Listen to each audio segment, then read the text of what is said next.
What I wanted to go over today, guys, was basically just last Zoom that I had, right? It was what fundamental analysis was. This time around, I'm going to show you guys where I get my fundamental analysis, right?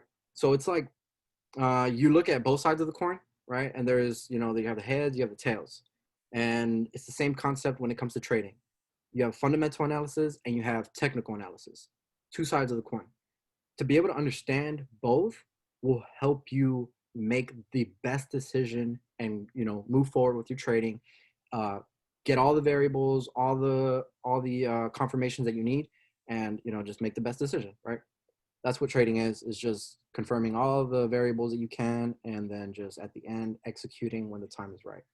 So fundamental analysis is basically just news. It's data reports, data sheets. It's how the company's doing, news, right? It affects it, right? As I'm pretty sure you guys have seen recently, right? Like on the free chat when I'm posting different news, different catalysts, different variables, all that. Then I'll post the chart, right? And all those charts are affected by the news, which is fundamental news, fundamental analysis. So I had a lot of guys actually ask me like, "Hey, where do you get those like really cool little charts? Where do you get like the sector updates? Like, how do you get all that information?" And it's on here. It's Finviz. So if you guys want to write this down, so that way you guys can come back to this website later on. This is a really beautiful tool that anybody can use. It's free.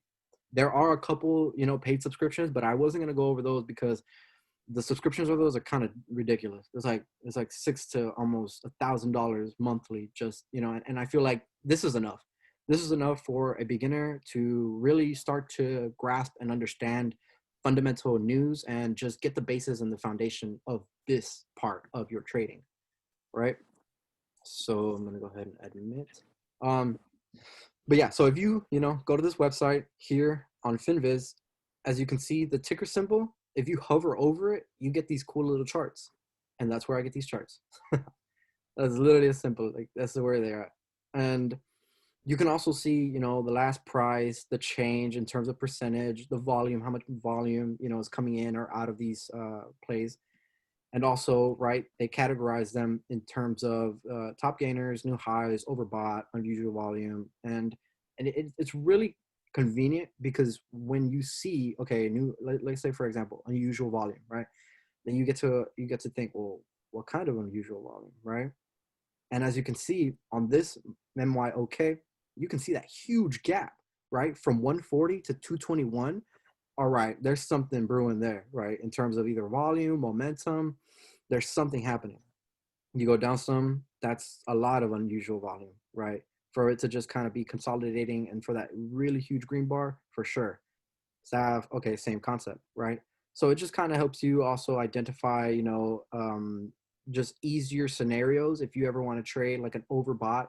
Obviously, when things are overbought, you have more of a sense to sell, because when things are overbought, people don't want to they don't want to hold on to these because they already are concluding that it's overbought, meaning therefore they're going to secure their profits, they're going to take what they got, and the stock is going to come down. So that would be good for puts, right? That'll just help you organize, and see different kinds of stocks. And you also have all these oversold, top losers, downgrades, and they're just categorized in nice little fashion. Here we have some more tickers. This it just shows you headlines, so this is where I get some of my news as well. Just click here and it gives you more of an insight as to what's happening in terms of the market. And this is basically fundamental analysis, right? Is watching these news, watching what is happening with stimulus talks and what's happening with COVID and the economic risks and stuff of that nature. Then down here, we also have the initial claims and the continuing claims, which is the job reports, right? So if you look, prior, we had an 845,000 claims of people who, this is for the unemployment, who are claiming unemployment, right? So prior was 840K. It was expected this time around, October 15th, that we would have 830. But in actuality, it was 898K. So that shows you that that's worse than this, and that's worse than this, right? It's worse than both of these. So that has a very severe impact in terms of what happens to the market, what happens to the Dow, what happens to Dow, Nasdaq, S&P. These are indexes that track the markets, which allow you to then identify what's going to happen with SP. These people here, like 898K, they're claiming unemployment. So Oh, before, okay. I didn't know that's what that stat was. Okay, that makes sense. Okay. yeah. And then on the continuing claims, right, it just kind of shows you how many are still on unemployment. So prior it was 11.183 million, and then now it's 10. Those numbers are still really high, like regardless if it went down, right? Because prior it was more than it was now in actuality. It's still a really high number, and even then, right, the initial claims, like this time period forward, it's still more people that are claiming unemployment. So obviously it shows here that some people, they got off unemployment, they probably got a job. Probably 1 point something million people probably went back to work or something, but we still have this high number of unemployment and people who are now recently claiming unemployment as of October 15th. So this is really key data in terms of how market is going to move, right? Because the more it determines the labor market, right? Is how is the labor market working? Is it in our favor? Are there people working? Is there money moving in the economy? All those variables, they affect the market. And that can happen, right? Is the market going to go down? Is it going to go up based off these numbers? And once you get a more of a technical base, you can start to use these lines that are in the charts as support and resistance lines. I'm pretty sure some of you guys can already kind of identify some of the patterns that are going on here. It's just all about, training the eye and just going through here and just, seeing, the changes, the percentages and the last prices. And yeah, so here we have the Forex stuff. We got this is the earnings release. So for October 14th, all the way up to October 26th, we have all these companies that are going to be reporting, right? And they go, diagonally like this, or I mean, sideways like this. So Google, right, is going to be reporting October 26th. We have AT&T reporting on October 22nd. And what's another big name? Tesla reporting October 21st. So why it's key to understand when the earnings release date is because that allows you to identify when momentum and volume is on our side, right? Whether it's for the downside or whether it's for the upside, you can already sort of get an idea as to how these companies are going to play out, right? You already know Google's going to have a beautiful revenue stream, a, a stat sheet that's uncomparable to any other, company.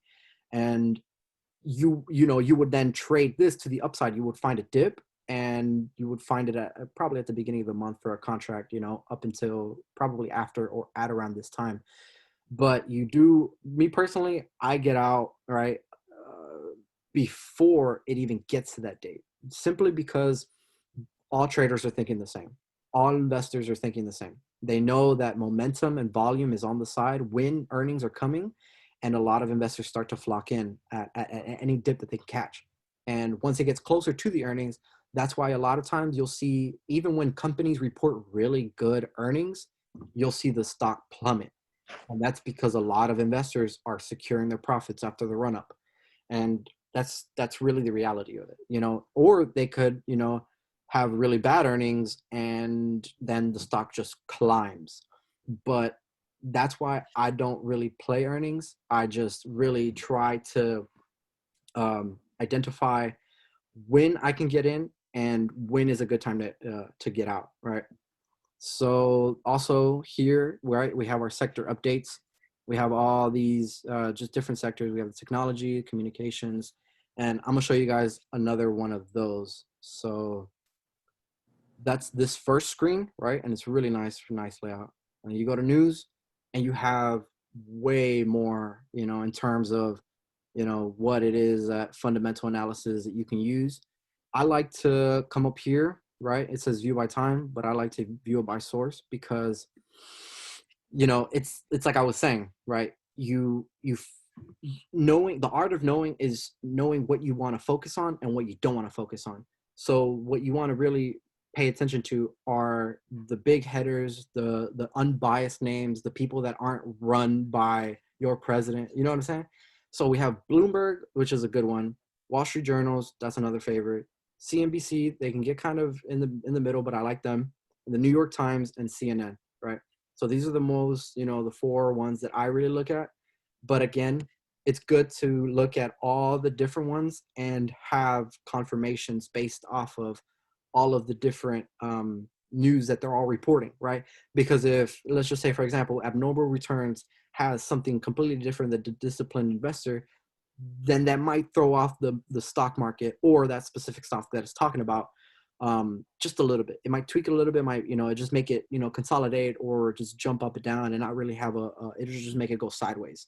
So with everything, like I've told you guys, is all confirmations need to align. They all need to be pointing one way. You can't have multiple sources telling you different things, right? Because then that's just pulling you nowhere, right? It's just grabbing you by the arms and pulling you left, pulling you right, and you're not really going anywhere. So you want to have all those variables really align with everything that you're seeing in terms of technical analysis, and also concluding it with your fundamental.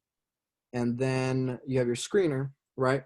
So this is a really good tool to use in terms of searching for a stock that for a fact, whether it's a sector or if it's a company that you used to work in, whether you used to work at Exxon, whether you used to work at Amazon, whether you used to work anywhere and wherever, right?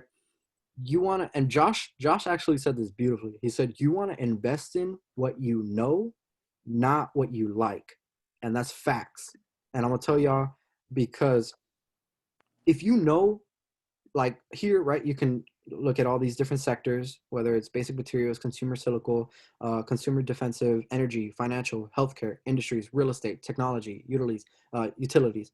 It's just, you have an idea as to where, if you used to work for General Electric, right?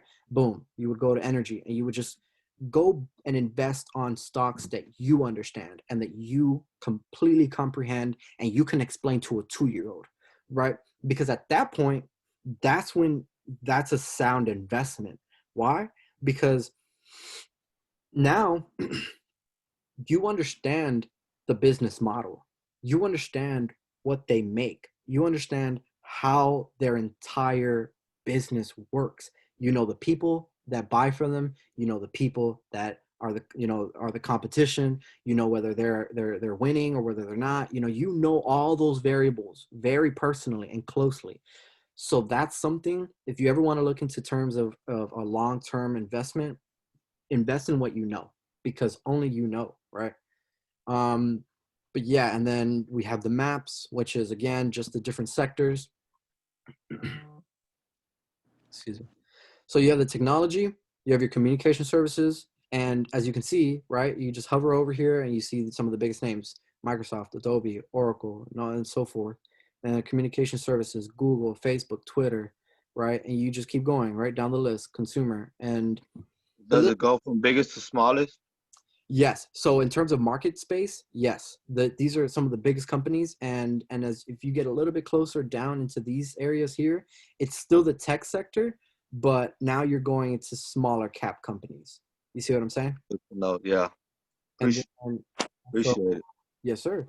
And then there's also subcategories, right? So this is all tech, but you have consumer electrics, right? Which one of the biggest ones is Apple. Then you have your information, right? You have software. Yeah. Then you have your communication, and then it's just subparts of this specific sector. Just the same way with communication, you have telecom, entertainment, with consumers, right? You have home improvement, you have footwear, you have apparel, consumers, and so forth, right? Utilities, basic materials, energy.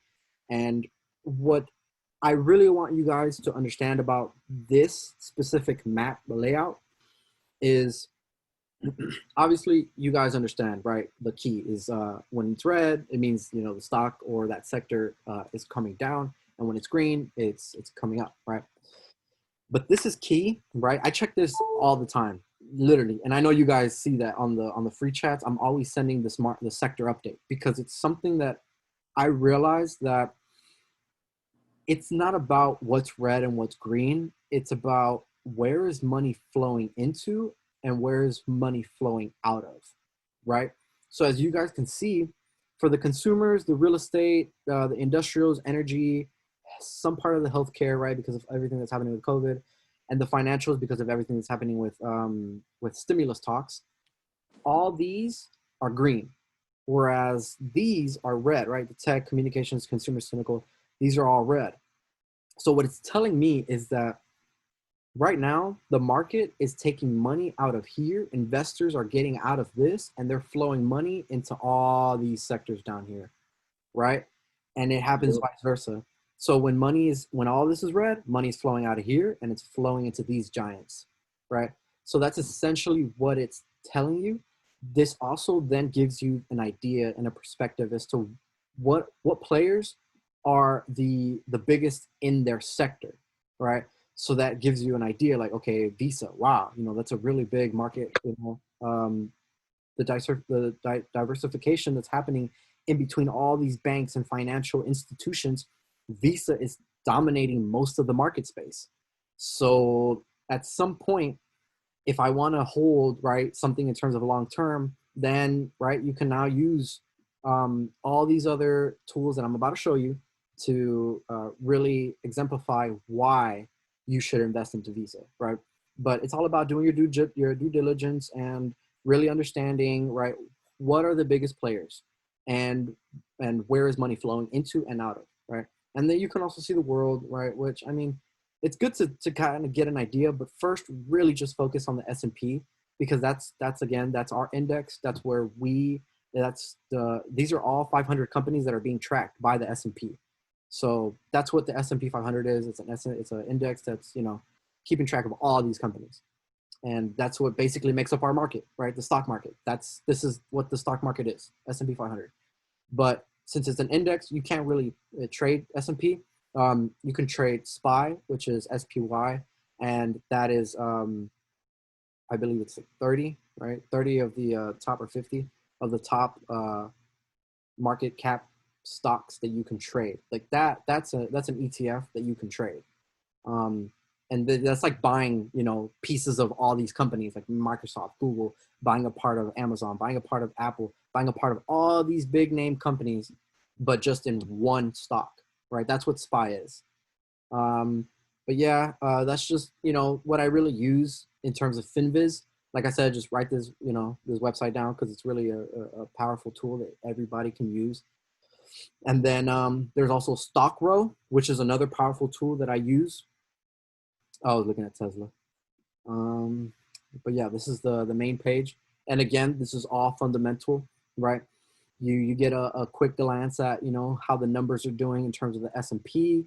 You can get an idea as to, which one is outperforming which one, right? They're all overlapping each other. As you can see, the NASDAQ is the one that's performing the highest at the moment. So, you come down here, you see silver, Russell, gold, how they're all acting. And again, more news, right?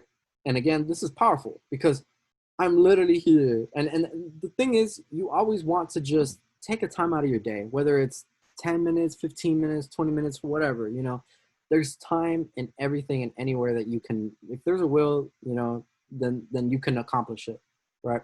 So just look at the news, just little things, Ford tells employee buyout. Okay, based off that, I already know that I can go look at Ford and I can identify, whether this is good news or bad news and see how the markets are reacting based off that, or how Ford specifically is reacting towards that news, which, as you guys already know, it does. It correlates, right? And this is a really nice. I really personally like all these that I'm about to show you, but this one's good in just being able to identify specific stocks, right? So let's go ahead and just look at Apple, for example.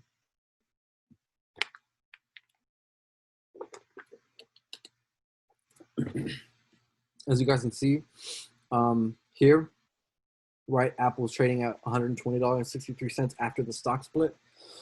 93% are owned, right, in terms of the stock, are owned by insiders, whether it's the CEO, the COO, the VP, whoever, right? Not 0.93% of this company's stock is owned by insiders. The beta is 1.34. What this is explaining to you guys is that market is at a constant 1, right? So anything above 1, you guys might want to write this down because this is pretty valuable information. 1 is where the constant is at, right? It's where they decide, what the variable is. And if we have a 1.34, then what that means is Apple is considered high risk, and essentially it could also yield you high returns, but it comes with that risk, right?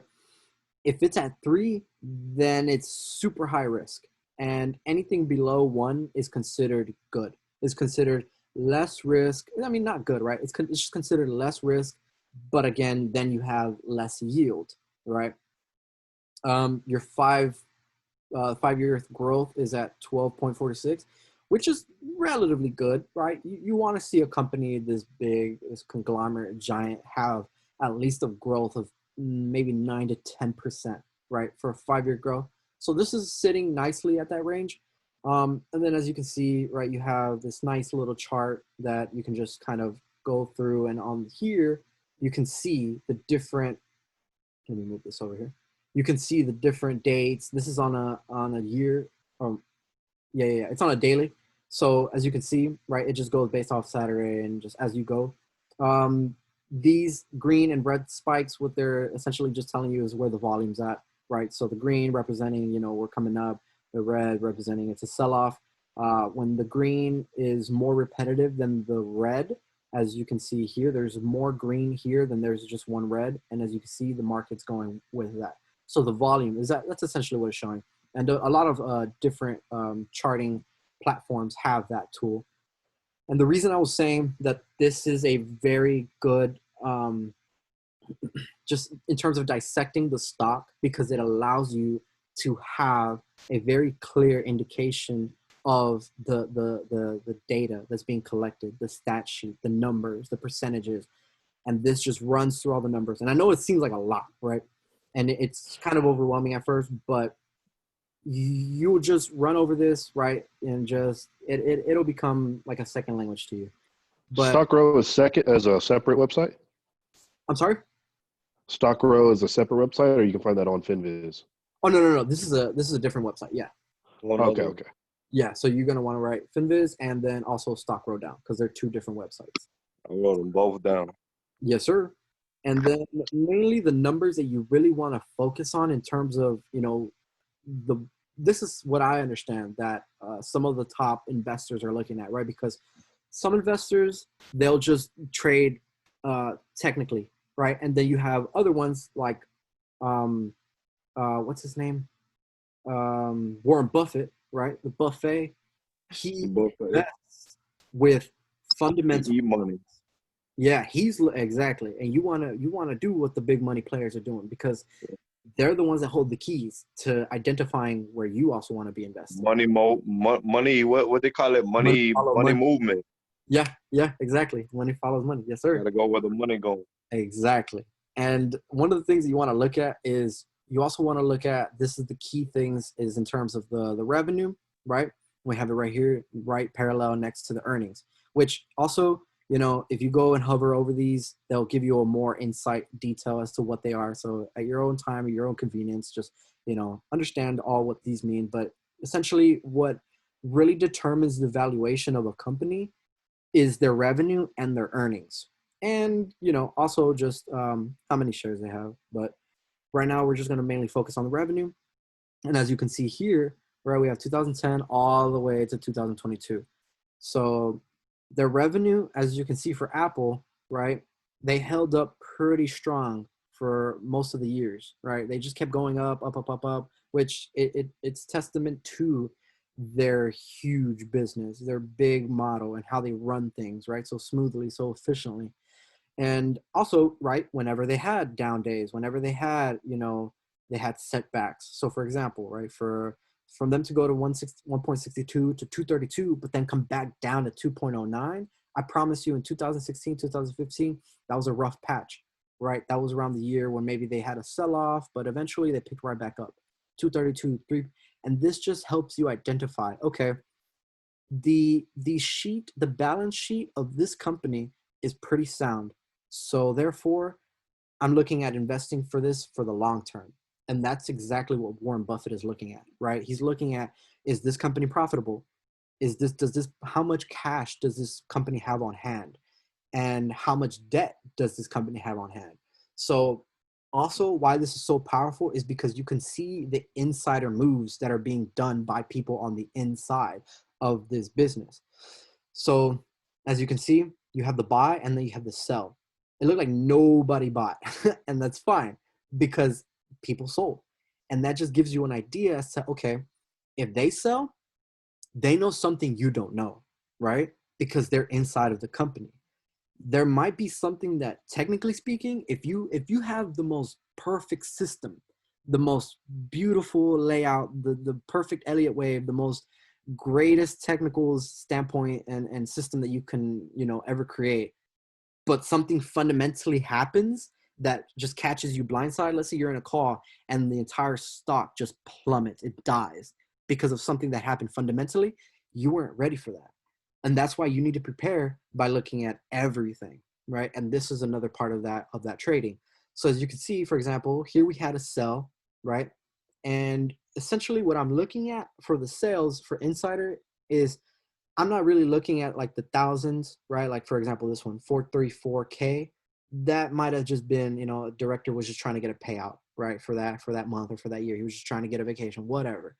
What I'm looking at are the $1 million. As you can see, I don't know if you guys can see the shares, the total, and then the shares total. You want to look at the total. So as you can see, it's 9.91 million, 2 million, 10 million. So in April, okay, that's telling you something. That's telling you that, hey, the CEO, the SVP, and the CFO, they know something we don't know. So either we don't trade Apple in April or we just hold off for the next couple months, right? Or we buy when they sold, because that created a beautiful opportunity for us to buy in, right? And then again, 1 million, right?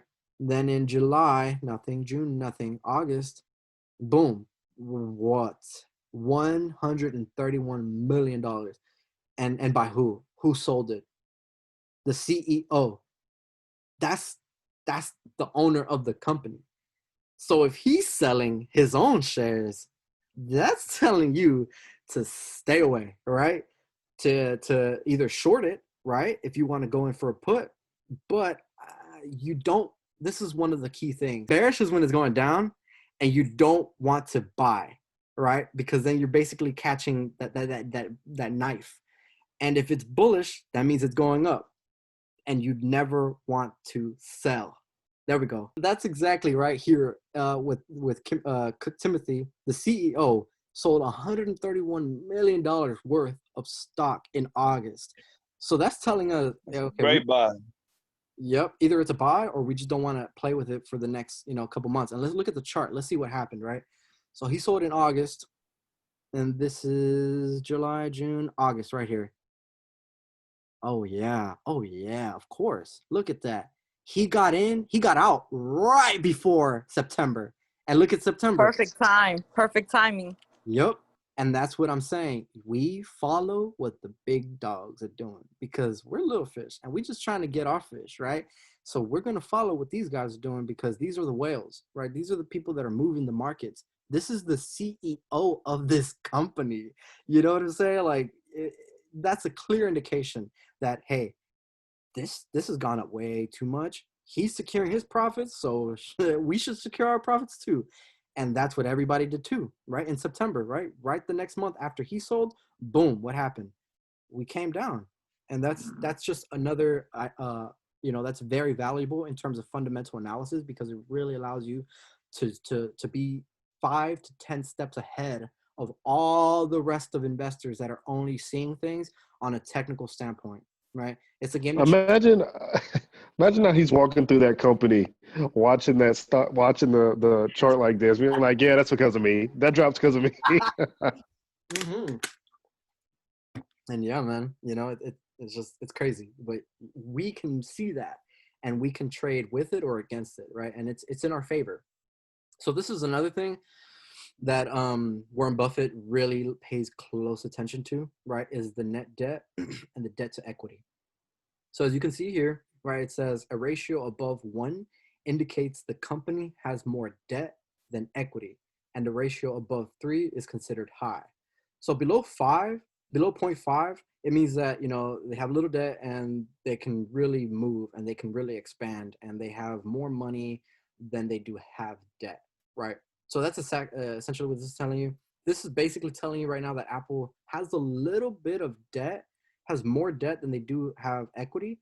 However, it's closer to 1, right? As you can see, right? It's closer to 1 than it is to 3, right? 3 is considered high, but it's a lot closer to the 1. So as you can see down here, right, we just have more just information that you can also go over. This is another one of those things, you know, this is another thing that Warren Buffett really pays close attention to, is the assets versus liabilities, because your liabilities are what you're basically having to pay and you can't keep, right? In terms of profit, in terms of revenue, in terms of earnings, you can't keep any of the liabilities. The assets is what you have, is what's bringing you money, is what's bringing you revenue, is what's bringing you that stream. So as you can see, this balance sheet, right, on cash, right, from 2016 to to their liabilities, which is down here, you can see that in total 106 to 79,000. Okay, they had more cash than they did liabilities. That's good. That's a good sign. But then we got a little bit closer, right? We got a little bit more closer in terms of liability to the assets. And then the next year around, right, they strayed a little bit right close to it. And then, okay, now they're diverging a little bit in terms of how many assets they have in terms of correlation to their liabilities. So that's a good sign. That's a really good sign. You want to see that, because as you can see, this is way too close to this number than this is to this. And same concept, right? Here we have 140K, and now here we have 95K. So in 2020, right, that's a really good sign. And I'm pretty sure the CEO saw that and was like, all right, I'm out. You know, and he was like, I'm gonna secure my profits because I don't know what next year is gonna bring, right? And as you can see, right, also the sales, they increased over the years and everything, right? The balance sheet of this company, operating cash flow, the revenue, all this other kind of stuff. Apple also does pay a dividend, so that's beautiful, right? I love dividends, and I actually have some Apple stock in my portfolio for the long term, in terms of well, before they actually did the stock split. And then let's just, you know, let's just have some fun, just look around and let's see Tesla, right? Because that's a well-known name, and I just want you guys to see something, right? Look at that. The ownership is 20%. That's ridiculous. And what's even more ridiculous is the 5-year growth, almost at 330%, right? But as you can see, the beta is a lot longer, is a lot bigger in terms of how much, right? It's because it's a lot more riskier. So as you guys can see, right, previously on Apple, it was like 1.3. The beta on Tesla is 1.9. So the ownership, it just shows you a lot that, I don't know if you guys are aware, but Tesla likes to pay their employees with stock, right? They pay a lot of their employees with stock, because right now the financials that they have on their balance sheet, it doesn't really, it's not really large enough to the point where they can, you know, pay out hefty payouts to their employees. But yeah, you know, we have a nice little chart here. You know, you could just kind of identify. That's crazy. Again, you know, just revenue, earnings. As you can see, Tesla's earnings were negative all up until this year. 2020 was their first profitable year. That's insane. And you know, even the revenue, right? Although they were, you know, making sales, making money, the earnings wasn't up to par. So they were still losing money all the way up until 2020, right? So that's exactly what that's showing you. Just kind of a little, you know, insight on that. And again, right? So here we have some buys. Ooh, my boy Elon Musk bought February 20, right? How much did he buy? He bought $10 million worth of this stock. So again, right? This just comes to Wasn't show that around the time when he was going through that lawsuit and he put up 10 mil? possibly. Yeah. When he was going through that lawsuit, when he said, what did he say? He said, funding secured, I'm going private. Oh man. The SEC got on his ass quick. They were Yeah, talking. he bought himself out that. He still made money off that. He made 20 million off that. Yeah, exactly. And that's because they know, they know what they're doing. Elon Musk, right? If you would have seen this buy, if you would have seen he bought this, I'm going right behind you, Elon. Like right behind you. I'm buying probably, 10 stocks. But I'm not buying no I'm sure 10. he'll do it in the near future. Yes, He'll sir. buy more stocks. He got a lot of money. Exactly. And he's really smart, right? Now their Very debt, smart. right, to equity, it's actually a lot better than Apple's, right? But why is that? It's because they don't have a lot of overhead. They don't pay a lot of employees.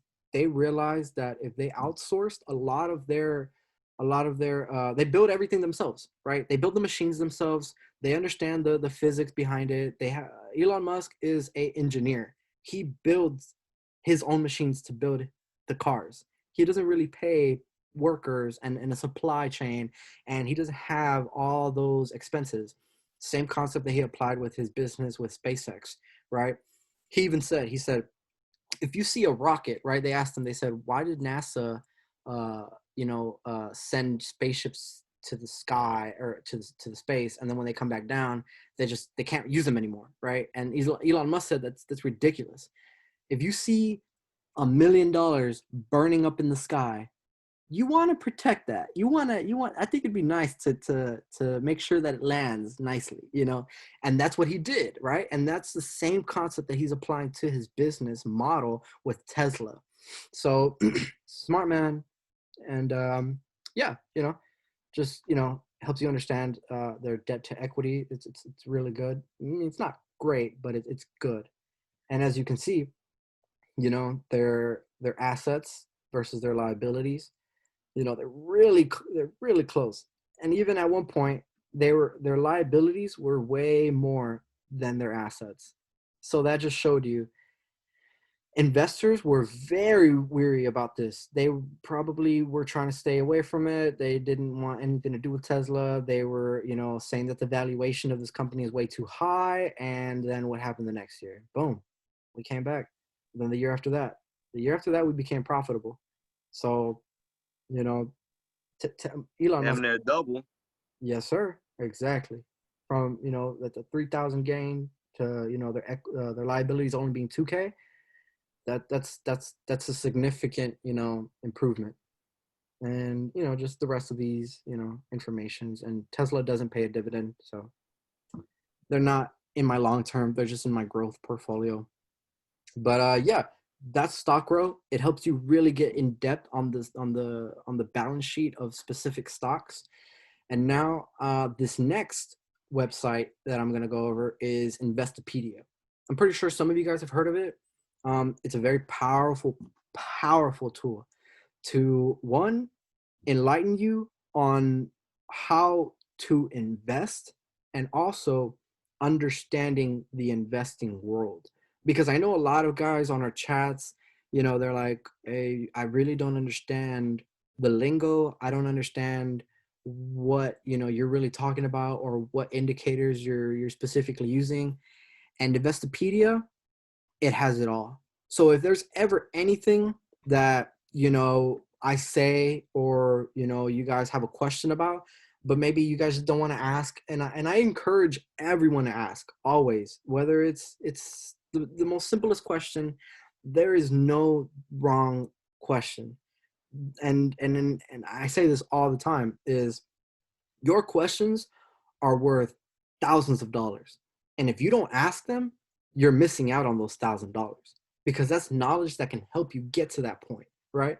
So, but if you guys are those type of people that just want to understand it yourselves, you just come here, You have a search bar that anything we type into the chat, you can type in here and it'll send you directly to what we just meant and what we said. And it'll give you a really good, powerful insight on it, right? So for example, right, in education, we have the stocks, how to learn, investing essentials, all these great educational tools. But the one that I really want to focus on right now is the dictionary, right? Because you come down here and you can start to see all these different, right? The 1040 IRS, your 457 plan, your 401k plan. I'm pretty sure a lot of you guys have 401ks, but y'all don't know how it works, right? And that's okay, because that's not your fault. School just lacked that. School didn't teach us that. They didn't teach us how to balance a checkbook. They didn't teach us how to invest for the future. But that's why websites like these are powerful, because they have all that knowledge. They have all the tools for you to succeed.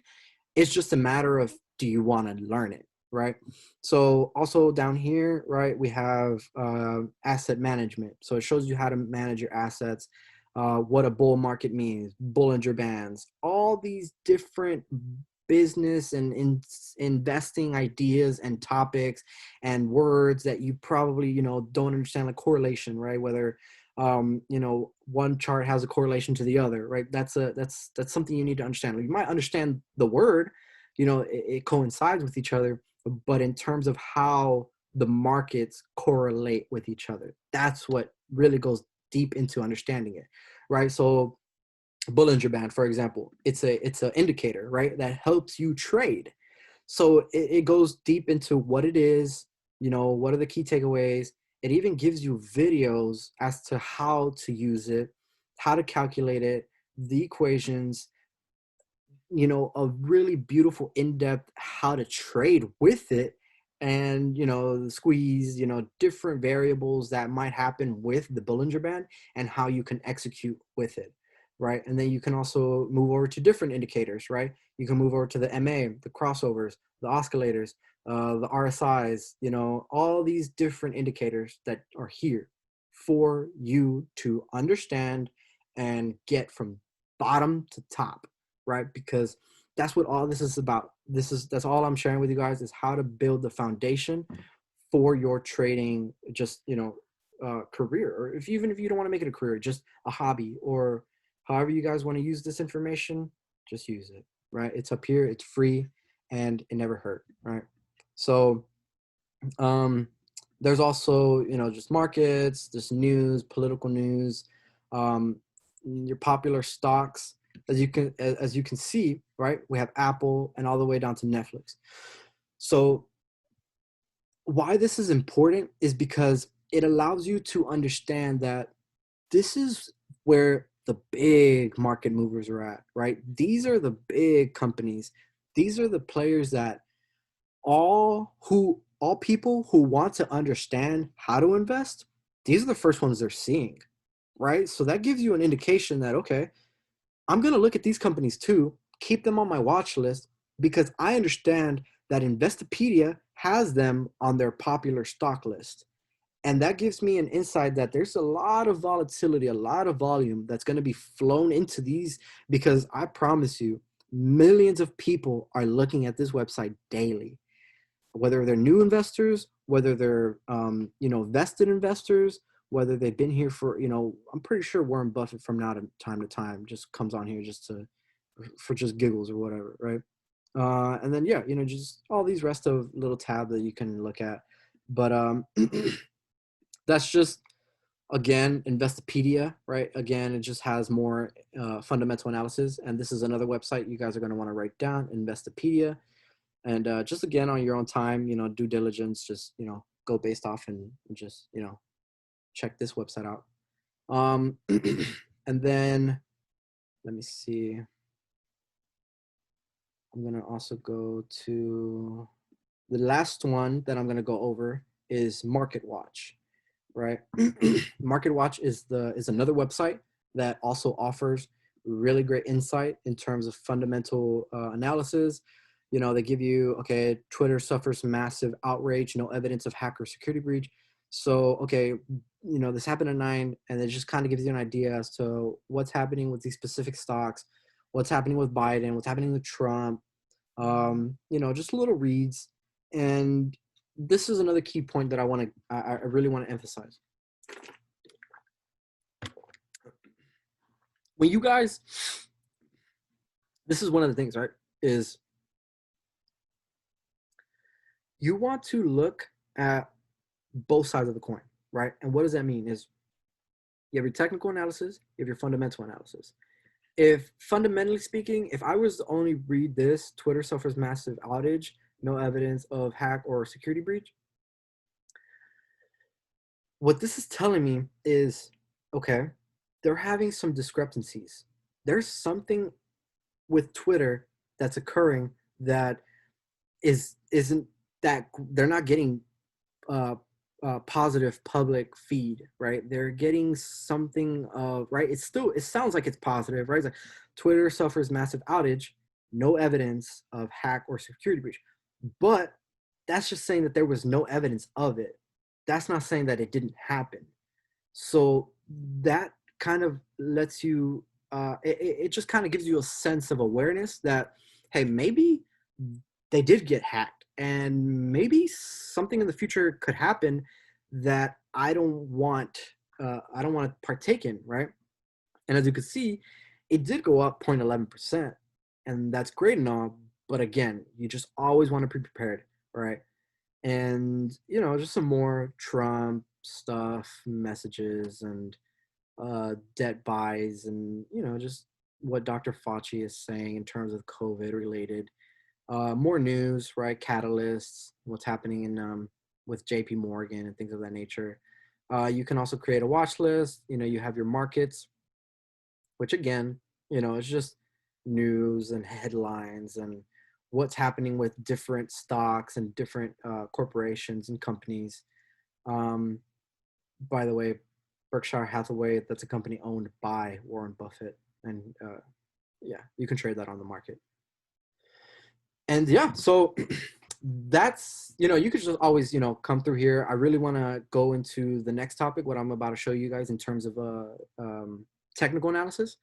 But again, you guys have, and I know that, there's that easy, excuse to kind of come up in your head with, I don't have time, there's not enough time for me. But in reality, it's all about, again, coming back to the beginning with the story about, where the focus is at, where your passion is at, where are you putting your energy, and what are you really focusing on? And get in the head. Yes, sir. Those 20 minutes, 30 minutes that you're on Instagram, Facebook, YouTube, whatever, are you being a producer or are you being a consumer? Are you productive for real? Exactly. And what are you really absorbing? Are you absorbing things that will help you in the future, or are you just in the moment and that's all you're thinking about? And it's great. I'm not saying don't go out and enjoy yourself, right? Don't just have leisure time. That's not what I'm saying. All I'm saying is be prepared, because we all saw what happened when COVID happened. Nobody was prepared for it. The economy wasn't even prepared for it. So we have to be 10 steps ahead of the economy. We have to realize that there's so much more that we don't know that could help us grow, right? And that's the key, is the more you know, the farther you'll go. So that's all I want to share with you guys in terms of fundamental analysis. Now I'm going to go ahead and talk a little bit about technical analysis, so you guys, again, can see both sides of the coin. Because if I were to flip, right, if you were to say, okay, I'm heads, right, and you flip a coin, you have a 50-50 chance of winning. And in trading, if you know both sides of the coin, if you know the fundamental and the technical analysis, when you flip that coin, there's 100% chance that you are going to make the right decision. You see what I'm saying? I hope you guys understand that, because that, Facts. Facts. I got goosebumps. I got the goosies. But yeah, okay, so I'm going to go ahead and just kind of talk a little bit about support and resistance lines, since that is, the foundation of, this is, as you can see, my profile. Let me go to my profile real quick. I want to just show you guys a couple of little examples. And I'm sorry. Does anybody have any questions? Sorry, I really just ran past that, but I really wanted you guys to just write those websites down. you know, get a basis, get an understanding, kind of, you know, see it, but on your time, really go through it, really understand it, really dissect it, right? So it's more impactful when you're doing it. You know what I'm saying? Because that way you'll see and you'll be like, wow, I'm really understanding this. Like, I'm really doing this. This is something that I can do. It's not hard. It's not difficult. You know, that's why I just wanted to, you know, just kind of briefly go over it, give you guys the website, give you guys the tools, but ultimately you guys build the framework. You guys build the foundation. I'm just giving you guys the tools. You know what I'm saying? And yeah. Yes, sir. Yes, sir. Yeah, I buddy. appreciate it. Oh, no doubt. But yeah, does anybody have any questions? Are there any comments, any concerns, any worries, anything? Is there anything in the chat? I don't know where the chat's at. No, there's nothing in chat. Ooh, I love it. That's clean. Okay. I like it. Y'all are learning then. Okay. So, all right. This is one of the plays, right, that we had called out from the very beginning when we first started back in July, right? And I alerted Riot right around $2.30, right? As you guys can see, TradingView is, again, another powerful tool that allows you to mark up to be able to use technical analysis. So this is where you would come to then chart up, right? And as you guys can see on the right, here's my prices. At the bottom, you have the dates, right? So price, when it comes to stocks, they hate it. They hate being squeezed the way that this is being squeezed, right? So a breakout is imminent, meaning price, again, just doesn't like to be squeezed, and it's going to break out at some point, whether it's to the upside or to the downside, really depends on the pattern, right? And as you guys can see, for this one, it was a bullish pennant, which meant we were going to break to the upside.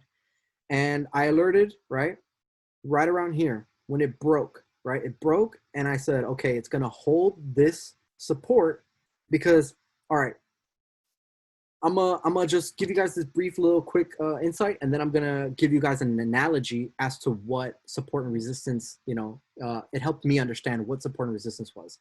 So whenever I send out common trades, or whenever Valdo sends out common trades, or whenever Josh sends out trades, right, in terms of Forex, or even, you know, he's going to try to, I'm pretty sure he's going to try some commons or some, you know, some stock trades. But whenever we send out trades, this is what I mean by sometimes it just needs a little bit of patience. It just needs a little bit of love. You know, it just needs that little bit of time for it to make its impulse. And as you guys can see, I alerted here, right, on the breakout, because I said, okay, it's holding beautifully off of this support, which is, I'm going to go into this another day. This is Fibonacci. But just so y'all know, this is also support and resistance, right? Understanding support and resistance will help you understand all the rest of the indicators, right? So here it held nicely as support, as you guys can, you know, it holds up, right? But then we had a huge red candle, but it held on this support, right? You see this was support, it held it up, and then it held it up right here as support. So from July, as you guys can see down here, July 6th to the next day, right? We were green for a while, but then boom, we were down red the next day. So for a fact, I know a lot of people were already asking and questioning and thinking and doubting and saying, why did we get in this trade when it's red? Why are we still in this trade when it's coming down? It's at $2.24. He alerted at $2.50. We're down nearly 30 cents. What's going on? But then what happened the next day? Boom, we held it again. It bounced off support. It came up. It held support again at that previous level that I had alerted off the breakout. Then boom, we have another uptick. Now we have that impulse happen, right?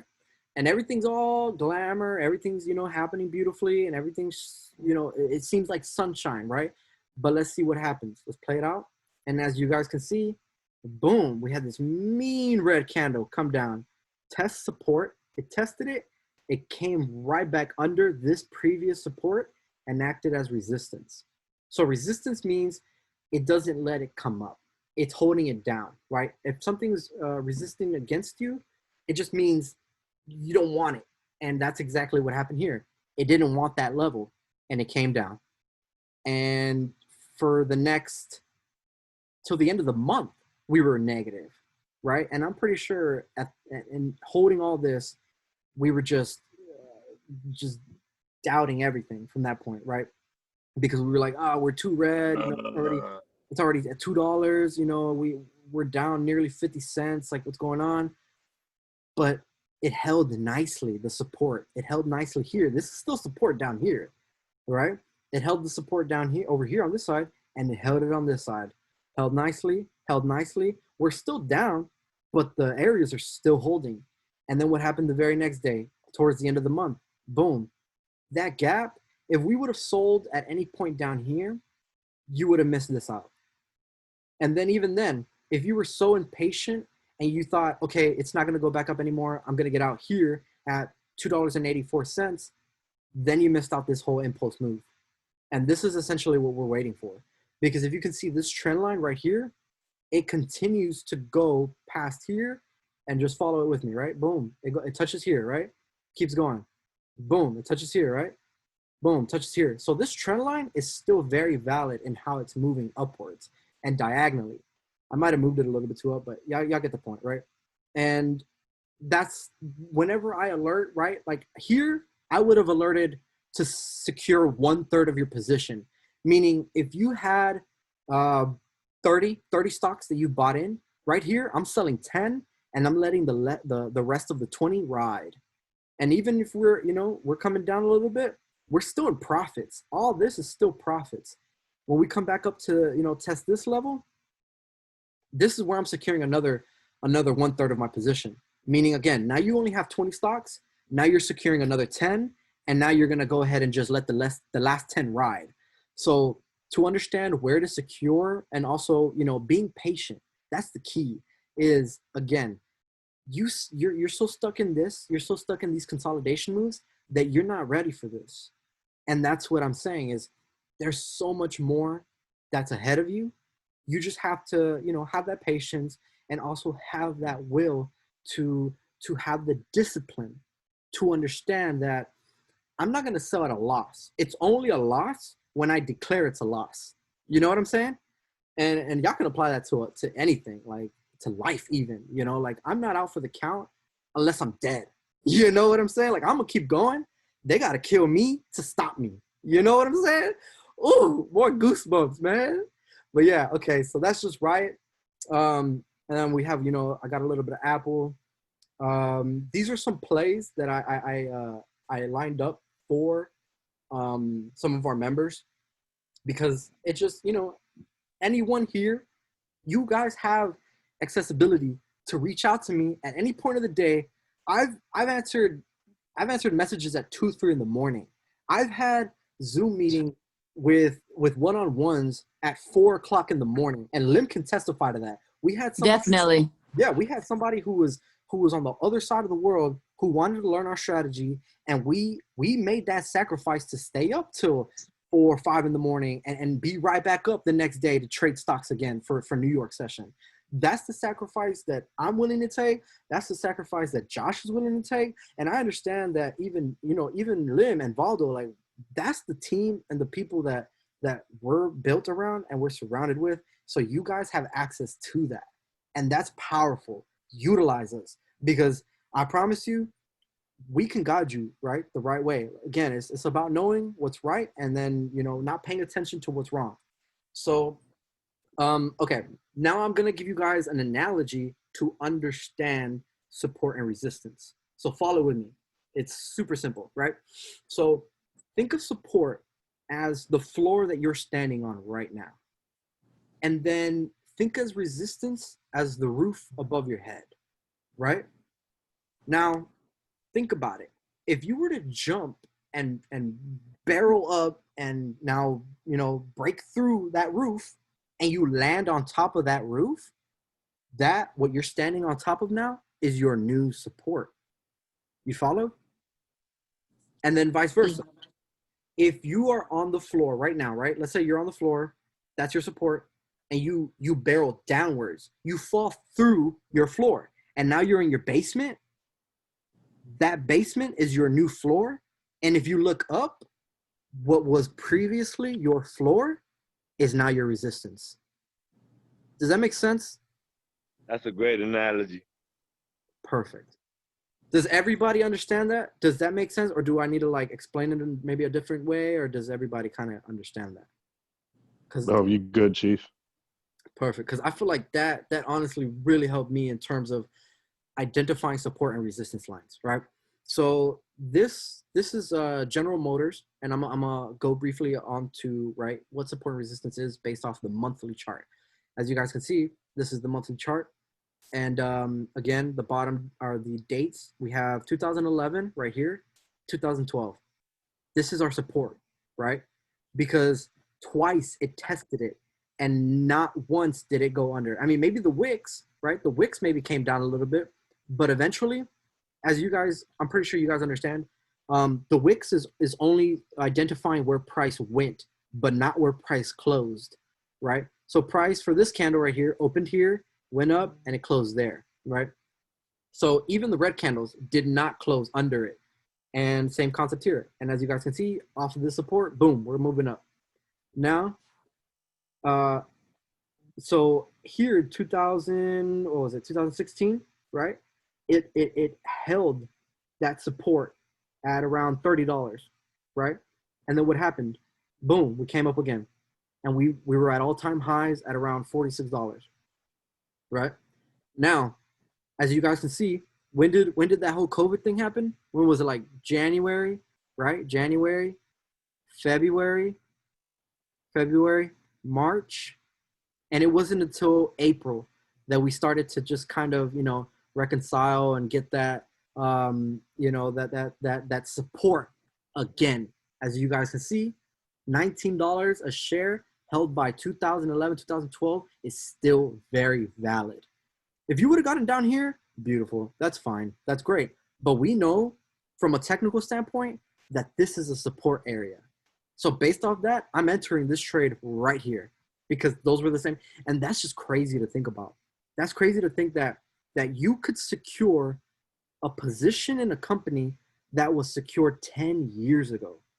And see, that's kind of like what I wanted to. Sorry to cut you off. That was kind of something I wondered is like, depending on the scale that you're looking at, you can find a support kind of in any time frame.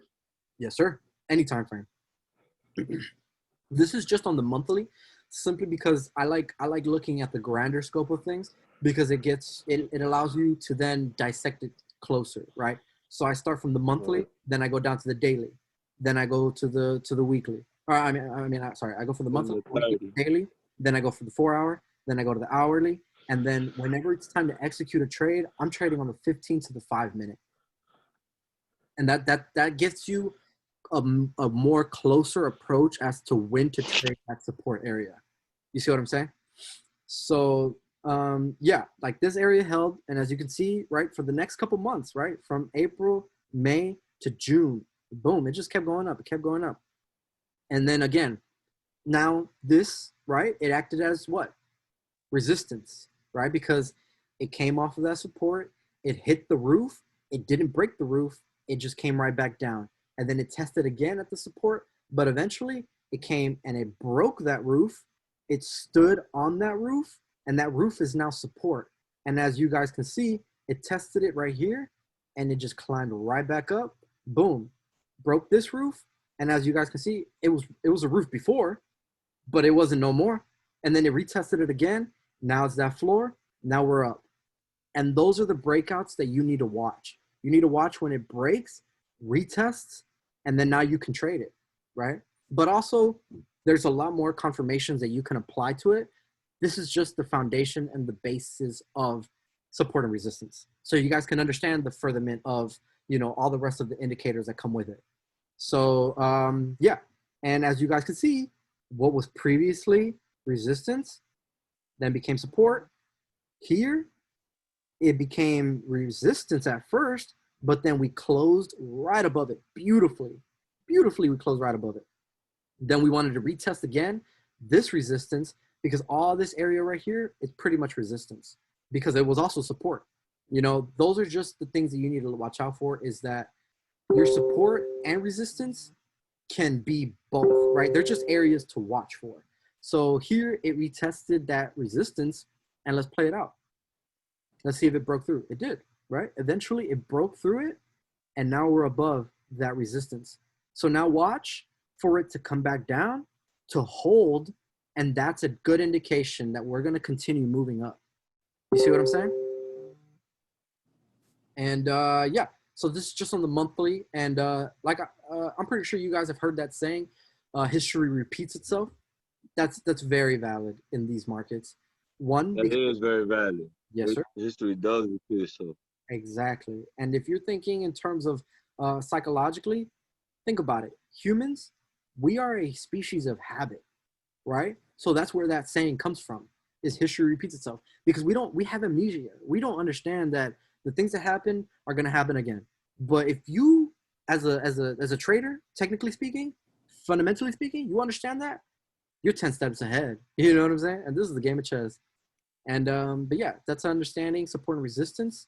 And again, this is another little example, right? So 2006, right? It held at $27 a share.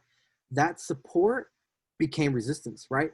So that support fell through that floor, came back up, tried to touch that again, but it acted as resistance, came down, but then eventually we broke it again, right? We broke it, but now to the upside.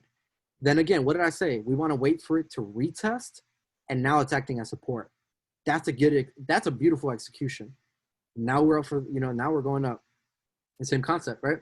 Here we have that resistance. Here we have resistance. Here it tried to peak above it, but it didn't hold. Came back up, tested at resistance, came down. Here, same concept.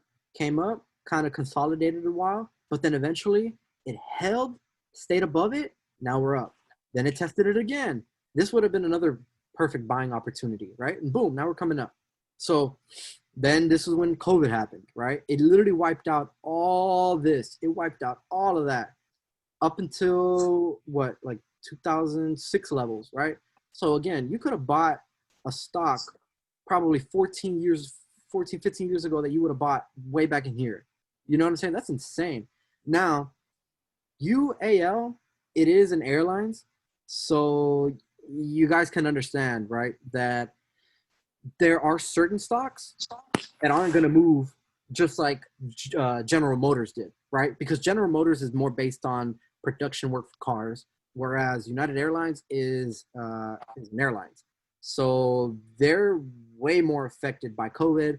And since it's still happening, Airlines probably only build once, and then as you guys can see, build every year.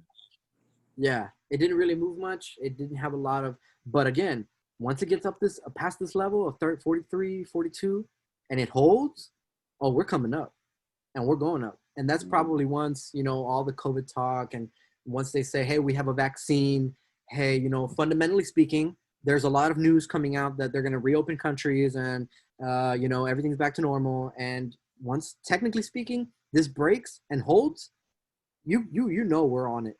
And that's another thing I really wanted you guys to understand why I put it on the monthly, is because sometimes these moves, we need to watch them months before it even happens, weeks before it even happens. So sometimes when we don't have plays, it's because of that. It's simply because there's no perfect execution, and we don't want to take a trade if it's just consolidating here, right? We don't know if it's going to go up or down here because there's so many variables that, technically speaking, they don't align for anything. Fundamentally speaking, it's telling us that we're not going to have a vaccine soon. So I'm expecting this to come back down to retest these previous 2006 levels and then eventually, make a move up. But who knows? It could also break, come back to retest it as resistance, and then just, make new lower lows. And that's something that we need to prepare for. And that's, again, why sometimes we don't send out trades, right? Because we don't guess price. We let price come to us. And Valdo says that all the time, and that's stuck in my head now because it's facts, like we're not fortune tellers. We're not here to say, oh yeah, this stock is going to move 10x in the month. No, we're waiting for it to come to our levels that we understand, technically speaking, and based off that, then we execute. Another thing I really wanted to emphasize, guys, is I know it sounds glorious. It almost sounds like it's the right way, right? It sounds good that more trades will equate to more money, right? It just sounds good. It just sounds like that's how it should be. But in reality, I'm pretty sure you guys have heard that saying, less is more. And that's facts, especially in the markets, because it's all about quality over quantity. And that's again another applicable skill or mindset that you can apply to anything. And that's just allowing the perfect execution, the perfect timing to come to then allow that perfect trade, right? So just so you guys are aware and have that mentality and that mindset of, okay, that does make sense, right? Yeah, less is more, right? Because it's all about the quality. But yeah, I also have a couple of other little bearish pennants and just understanding, right? Support and resistance. That's key. It's key to really understanding your trading strategy, right? Because that's the foundation. That's where you build on, and that's where all the rest of these indicators come from, right? Is support and resistance. So now I want to get into SPY just really quick, just to give you guys an insight, like live, how to find support and resistance lines. So you guys saw how they work. Now I'm going to show you guys how to find them, right? So what you guys really want to look for, and again, this TradingView, powerful platform, beginner friendly. You have all the tools here. Horizontal lines are really good for support and resistance areas. What you are looking for is you're looking for those dramatic moves, right? Those high pushes to a very fast down, as you can see here, right? Boom, that's one. That's a resistance, right? Then, it came down, came down, came down, came down, came down. It found a floor that could be my support. Then we came up, up, up, up. Boom, we came right back down again. So this is another resistance. And as you can see, it lines up perfectly with that. I didn't even have to do it with this one. I did it with this one so I could see if it aligns up with the past. And that's how you can identify whether it's a really strong support or resistance area, right? You want to go back test and you want to find out if it touched other points and it's valid, right? So as you can see here, it's valid. It touched it. It confirmed it. As you guys can see here, it touched it. It confirmed it. These confirmed. And if you go a little bit farther back, okay, that line, it's at, okay, here we go. It almost touched it, but it didn't. We'll go back some more. And that's as high as it went, right? So here. One guy told me, man, I tried to go so far left, man, I couldn't go no more. yeah, no, sometimes like if you go like on the monthly, right, it just goes to, That's true though. That's true though. You go left, man, you learn more. Because exactly, history repeats itself. And everything that happened in the past will probably happen in the future. And yeah, you guys can see it here, right? Let's go back down to the hourly. And let's look at this line, right? So this line, right, it was support. And then what happened, right? Boom, came back, acted as resistance, came back down, broke that previous support, that floor. Now that floor is that roof. Now I try to come back above it. No, sir. Retested. Now that's resistance. Now we came down. Came back up, retested it again. Boom, coming down. Broke it, retested it as support. Now we're coming up. So this is a very valid area in terms of support and resistance, right? So this is a key level to watch whenever it comes back down to this channel. If it ever decides to come back down to this area, you know that for a fact, if it comes back to 331.90, this might be a good buying opportunity, right? Or selling opportunity. If it comes down and it retests, acts as resistance, then again, that's a really good selling opportunity. But it's all about identifying the high peaks and the low peaks and being able to, right? Boom, look at that. You come back and you retest, you back test, and you see, right? I didn't even see any of this. I just aligned it with this because it was a heavy support area that I found that it bottomed out and then it came right back up. But then again, just to make sure that it's a really good solid area, you go back and you back test and you see, okay, yeah, I did. Wow, I acted a resistance. Wow, support. You know, and that's key, right? And then again, held as support, acted as resistance, support, boom. And these are just key levels, right? To just really watch and really identify. Because combine this with your fundamental analysis, combine this with the rest of, you know, all the technical analysis that I'm going to teach in the future, and you then can decide what your strategy looks like. You want to have max, and this is something that Josh taught me. Josh is an amazing trader. He taught me that you want to have as many confirmations as possible, and they all have to line up in the best way, and they all have to line up in the way that your trade needs to go, right? So whether you want it to go up, you want to make sure that all the confirmations line up from the daily, the monthly, the hourly, all the time frames. They tell you one thing. They're not telling you 2-3 different things. And then you go to your fundamental analysis and it's telling you that, you know, okay, you expect it to go up, but your fundamental analysis is telling you that COVID is still a very valid thing and millions of Americans are still being affected by it. And then, you know, Trump just got COVID. So you really think it's going to go up?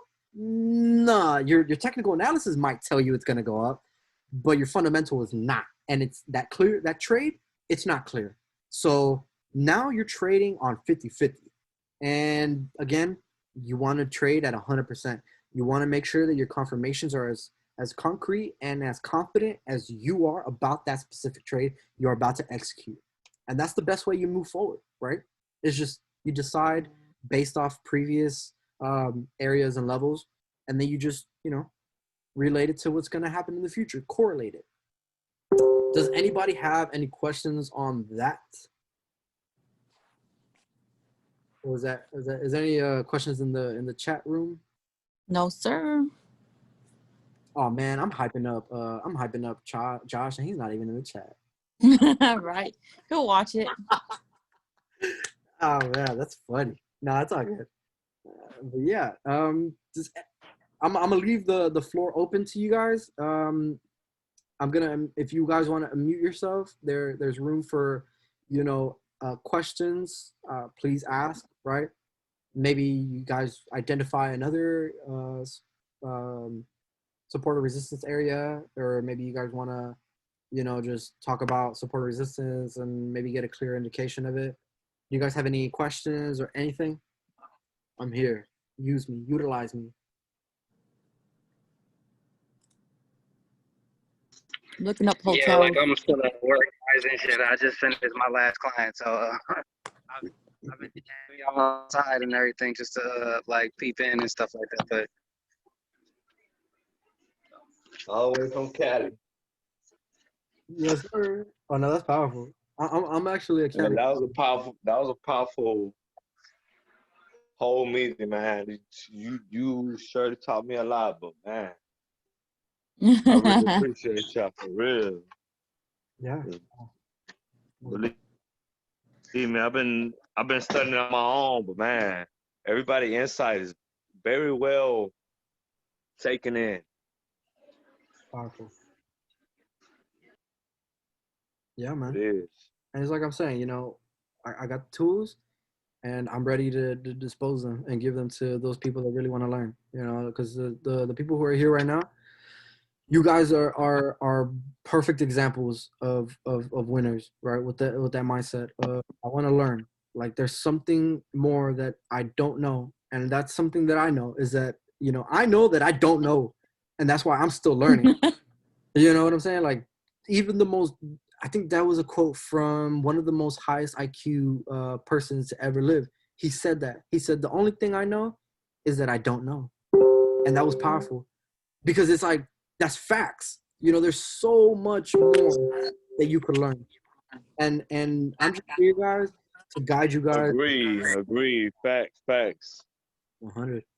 I'm just here, you know, and I want you guys to utilize me. I want you guys to, you know, hit me up, send me, you know, charts that you guys are working on, and I'll critique them. you know, and I'll send you guys what I think, what I feel, what I see, what levels are powerful, what levels are key. And that's the same thing I do on the VIP chat, right? When Sam asks questions, and that's what I want everybody to be able to do and learn from. Is like, hey, he's asking questions, and it might seem like Sam knows what he's doing, because he does. You know, he's been trading, but he's been trading only for about a year. So you're telling me that somebody that's only been trading for a year understands patterns, understands all That's the possible. exactly. That's what I want people to understand. It's Very possible. It is possible. Everything is possible. Everything. I mean, it took me Believe me, hey, you just made me understand, man. I run a construction business, but right now we're in the negative. So you just showed me that Tesla's in the negative, but they came up. So that gives me hope on what I'm doing. Yes, sir. You know? Exactly. Are they paying you in equity? In terms of Oh man, I run my own construction company, man. Me and my boss.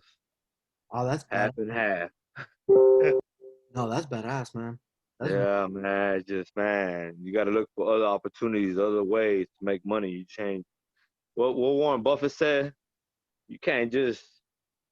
What he say? You can't go ahead and just think you're gonna become a millionaire off of one income. You gotta have multiple incomes. Yep. Yes, sir. That's where I'm at right now, man. I got this going on. I know I'm in the negative, but I know, hey, sooner or later it's gonna push to the upside. Just like these stocks. It's like all this forex, everything. Like, man, I've been studying for a while, and I finally put my money into it, and like, you know, it's looking good. It's looking great, but you just gotta hold off, like you said. Patience is a virtue. Oh no, brother, it's a weapon. It's a weapon. If you don't use it right, it kills you. You know what I'm saying? If you use it right, I know. it propels you to where you need to be. It's a weapon, bro. Hey, Tony, it's nice talking to you. You know, I shot some stuff at you and you replied, and hey, I really take your insight as nice advice. No, yeah. And now you broke it down to the T to where it's like, man, shit. All we gotta do, we gotta be patient. We gotta go ahead, look at the long run. Somebody else told me that, man, Raphael, who's a well-known trader, man. He told me, hey, you gotta go ahead, you gotta be patient. Patience is virtue in here. That's where you win your money at. Yep. Exactly. And it takes that, you know, it takes discipline too, you know. A lot of discipline. Yeah, because you want to trade, you know, like I was telling you, it just sounds so good that a lot of trades will equate to a lot of money, but it could also equate to losing a lot of money, and that's the reality of it, because there's a lot of risk involved in the markets, you know, and that's what I was saying is understanding both sides of the coin will literally allow you to make the best decision and trust that decision, you know. But it takes a lot of discipline to take your blinders off, because so many people have that just like tunnel vision, and they see the angle and they want to get there, and they're so ready to get there, but something hits them from the left, something hits them from the right, and they weren't ready for it. That's why Something they didn't know. exactly. They weren't ready for it. Like you say, they weren't ready for it. They didn't know. And I'm not gonna lie. Hey, shit. A lot of times where I put my head in first, man, I wasn't ready for it and I lost. And you know what, Dino? Good thing I get. Good thing I make good money. Yes, exactly. And you know what? If you stay ready, you never have to get ready. Oh, Dino! That's my favorite one. What? All right. Say it again. Yeah. If you stay ready, you never have to get ready. Never. That's a nice one, man. We'll put that on a shirt. Oh.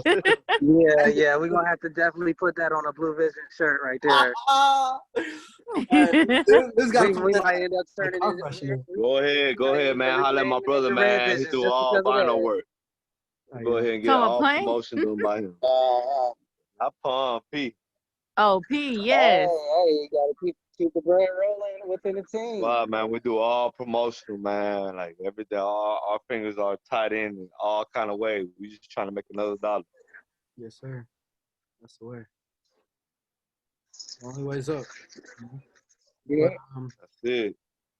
Yeah, guys. If y'all don't have anything else in terms of questions, I don't want to take too much time from you guys. I hope this was very valuable, very insightful for you guys. I hope you guys learned something, and whatever it may be, Yeah.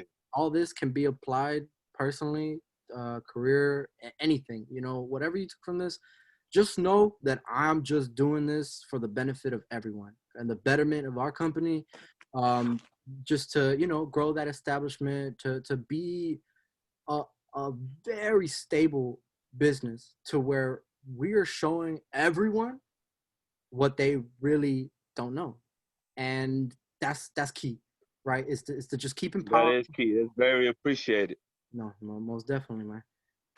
But again, I appreciate y'all for jumping on this call with me, because y'all the ones that are giving me the energy. Yeah, because the Astros just won, man. The Astros just won. They took a lot from me. Oh, but still, the Astros won, man. You gotta give them their props. That's why I was late on the call, man. But man, I really